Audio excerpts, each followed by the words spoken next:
मड़ी चौखटता टुरका आज चार धाम आए दिन, मड़े राम आए दिन अम्मा सीता नाल आए दिन। ये जो राम भजन आप सुन रहे हैं इसे गाया है जम्मू कश्मीर की बतूल जहरा ने।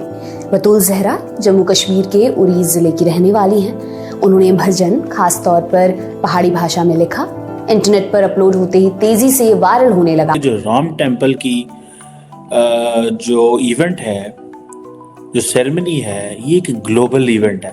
बतूल, जो आपने ये जो राम मंदिर पे जो लिखा है इस बारे में थोड़ा बताएं, कैसे आइडिया आया आपको? मैंने एक हिंदी भजन सुना जुबीन नौटियाल का, तो मुझे बहुत अच्छा लगा।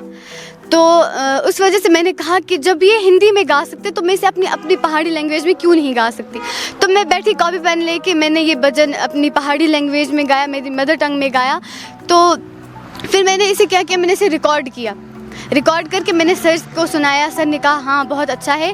तो जिनके कश्मीर अहेड के साथ मैं काम कर रही हूँ, तो उन्होंने ये पोस्ट किया और वहाँ से ये जो मेरा राम भजन है ये बहुत वायरल हो गया। Ram Mandir is not just a temple. Ram Mandir is a civilization of Bharat. Ram Mandir is a pride of Bharat. Ram Mandir is a sign of Bharat. हमारा सिविलाइजेशन, हमारी संस्कृति, हमारा संस्कार, हमारी सभ्यता, ये सब कुछ भगवान राम से जुड़ी हुई है, क्योंकि हमारे संविधान के पहले पन्ने पर चित्र ही भगवान राम जी का है। अच्छा, जब मैंने इसको चेक किया और मैंने देखा तो पता ये चला कि बहुत सारे जो मुल्क हैं उनके अंदर राम टेम्पल की जो इनॉग्रेशन है उसके ऊपर डिस्कशन हो रही है। तो कैसा फील कर रही है अभी? मैं बहुत अच्छा फील कर रही हूँ, thanks to India, even thanks to LG, क्योंकि ये एलजी साहब की वजह से हो रहा है कि लोगों के माइंड से नेगेटिव चीज़ें निकल रही। तो इस टाइम जैसे मैंने राम भजन गाया तो हमारे मुस्लिम भाइयों ने इवन मुझे बहुत अप्रिशिएट किया, बहुत कांग्रेस किया मुझे कि आपने इतना अच्छा गाया। इस टाइम बड़े बड़े न्यूज़ चैनल से आपको कॉल्स आ रही हैं, आप लाइव कर रहे हो उनके साथ। ये सारा कश्मीर अहेड की वजह से हुआ। तो लोगों के लिए पूरे हिंदुस्तान में आपको देखने क्या मैसेज देना चाहेंगे? मेरी ये मैसेज है, फर्स्टली जो मैं सैयद कम्युनिटी से बिलोंग करती हूँ, तो जो हमारे इमाम हुसैन अलैहिस्सलाम है ना, उनका ये पैगाम है कि जिस वतन में आप रहें उनसे मोहब्बत करें। मतलब वतन हुब्बे मोहब्बती जिसको बोलते हैं, अपने वतन से करिए। तो मेरा ये मानना है कि हिंदू मुस्लिम सिख ईसाई आपस में है भाई भाई, लड़ झगड़ के कुछ नहीं मिलने वाला। हिंदू लोग मुस्लिम्स की रिस्पेक्ट करें, हम लोग उनकी रिस्पेक्ट करें। तो स्पेशली जैसे हमारे हज़रत मोहम्मद मुस्तफ़ा सल्लल्लाहु अलैहि वसल्लम थे, उन्होंने हमें ये चीज़ सिखाई कि बेटा कि जो मेरी उम्मत है उनको कभी किसी के साथ लड़ना झगड़ा नहीं है। तो जो श्री राम जी थे वो पुरुष उत्तम उन्हें कहा जाता था, तो वो इंसानों में पुरुष उत्तम थे, मतलब सबसे हाई जगह पे उन्हें माना जाता था, क्योंकि वो ऑनेस्टी की वजह से बहुत फेमस थे, वो आइडियल पर्सन थे और वो जस्टिस पे ज्यादा बिलीव करते थे। और वो कह रहे हैं ये ग्लोबल इवेंट में ट्रांसफॉर्म हो गया, ये एक क्रॉस कल्चरल यूनिटी है और इसका जो इम्पैक्ट है वो बैरूनी दुनिया पे हो रहा है।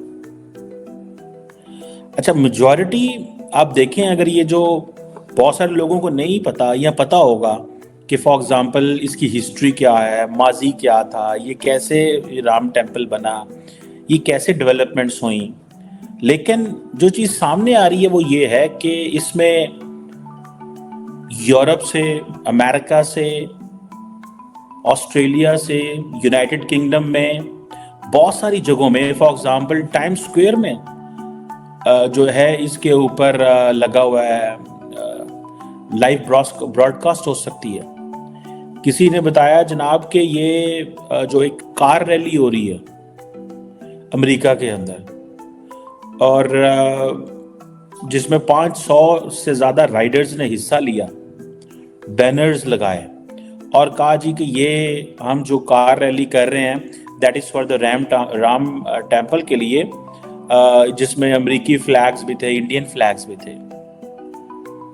एक रथ यात्रा पेरिस के अंदर हो रही है। मैं इसलिए डिस्कस कर रहा हूँ बिकॉज मैंने ये समझता हूँ कि it is going to have a impact on the Indian politics and how the world views India. For example, doctor Jaishankar कहते हैं कि प्राइम मिनिस्टर नरेंद्र मोदी जब अबू धाबी में अगले महीने मंदिर का इफ्तिताह करेंगे तो that tells the story that the world is looking us from a different lens. The lens in the Middle East has changed. Middle east में लेंस बदल गया है अब भारत को देखने का। This is what the Indians are saying. Then for example ये जो राम राथ यात्रा एंड अयोध्या राम मंदिर सेलिब्रेशंस पेरिस में 1000 के करीब जो लोग हैं वो अटेंड करने जा रहे हैं।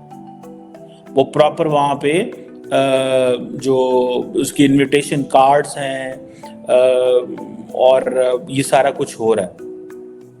और ये सारी लाइव आईफल टावर के करीब ये जो है ये सारी लाइव जो है वो चीज़ें दिखाई जाएंगी। जो विश्व हिंदू परिषद है वो डिफरेंट इवेंट्स कर रही है, पर्टिकुलरली द प्राण, ये जो द प्राण प्रतिष्ठा जो सेरेमनी है इसको, और ये सुनने में आ रहा है कि 50 कंट्रीज 50 नेशंस इसको सेलिब्रेट कर रहे हैं एंड दे विल सेलिब्रेट। तो और भारत एक ऐसा देश है जो बहुत सारे मजहब के साथ रहने के साथ साथ भी कानून का बहुत स्ट्रिक्ट है। कानून पे चलना पड़ेगा सबको। अपनी अपनी धर्मों को आप अपने अपने घर में रखिए, बाहर निकलते वक्त आपको कानून मानना पड़ेगा। बहुत फक्र की बात है हम जैसे भारतीय मुसलमानों के लिए भी और भारत के हर एक लोगों के लिए जिसके कण कण में भगवान राम बसते हैं। और मैं तो बहुत ज्यादा ही भगवान राम जी को मानती हूँ।